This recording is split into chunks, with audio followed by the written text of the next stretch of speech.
Voilà, je m'appelle Sidi Sam, je suis le directeur du Centre national de ressources éducationnelles du ministère de l'Éducation.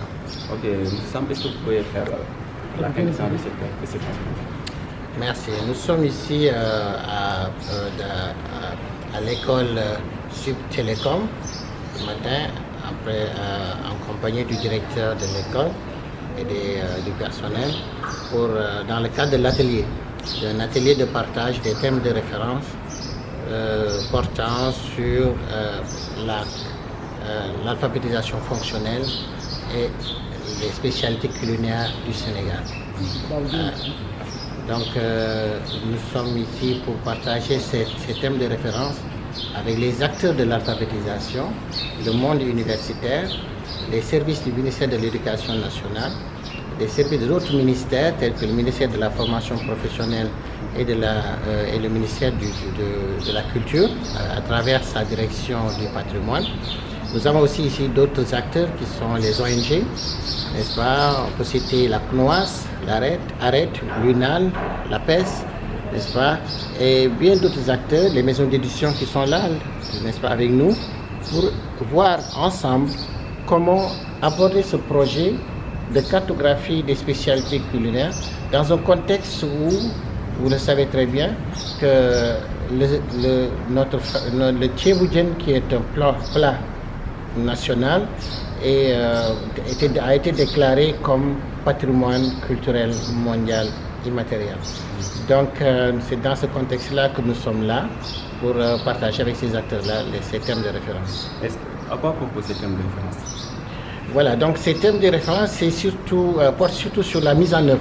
c'est-à-dire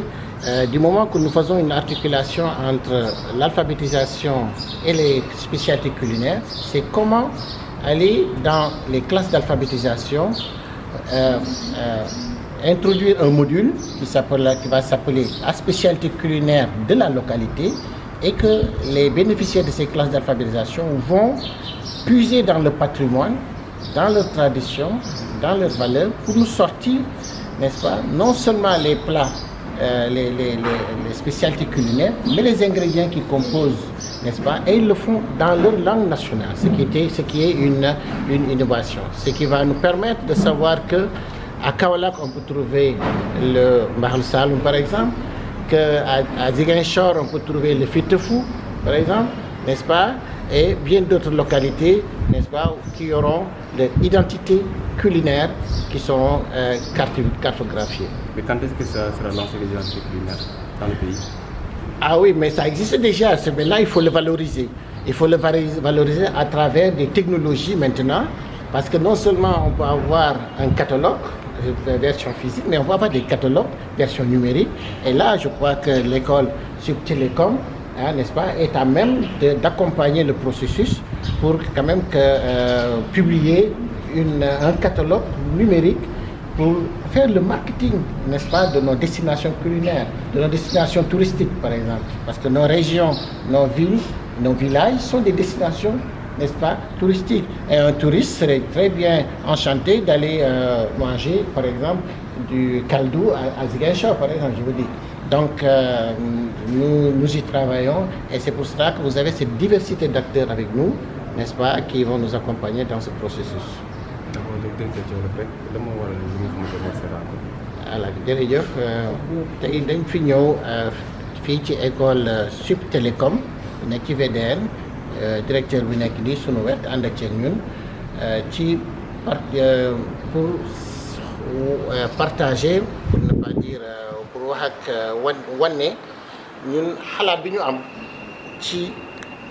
li nga xam ne que moom la ñuy togg sunu kër yi ci sunu dëkk yi,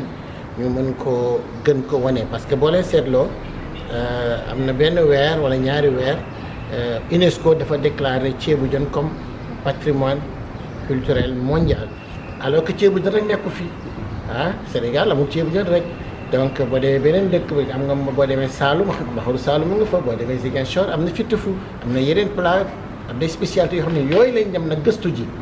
Alors ni ñu koy gëstu jee nag mooy dañuy dem ci classe d'alphabétisation yi, waxtaan ak ñi nga xam ne que ñoo ko yor, ñu fexe ànd ceeg waa classe bi ñu xool lan la ñuy togg ñoom ci seen gox, bu ñu waxee ñu tànn ci nag yi nga xam ne que moo ëpp liñ ciy togg lan nañ ci togg la cay dem yëpp ñu wax ñu ko ba noppi wax ñu naka lañ koy toggee alors loolu bu ñu koy def dañ koy def ci làkk yi sunu làkku réew dañ toll foo xam ne nag waxtu wi état Sénégal ministère de l'éducation nationale ak le programme alphabétisation ñi ngi liggéey ci gën a suqali sunuy làkk ak sunuy aada rawatina nag maintenant bu ñu demee ci njàngum xale yi mooy école élémentaire yaa ngi gis léegi ñu ngi dugal sunu làkk yi foofu mais bu ñu demee foofu wala dëgg bu ñu demee foofu di wax waxu lekk buñ fa wax waxu spaghetti par exemple mën nañ fa wax waxu loo xam ne sunu lekku fii la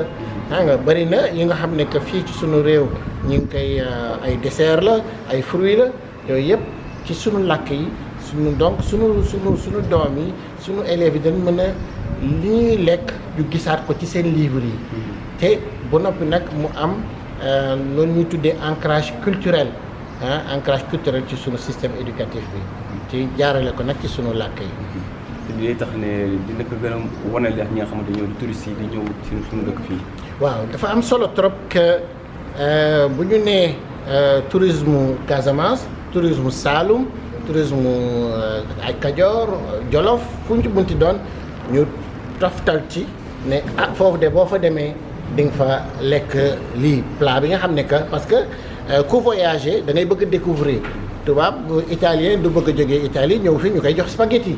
xam nga mais bëgg na bu ñëwee Casamance lekk fa par exemple kaldu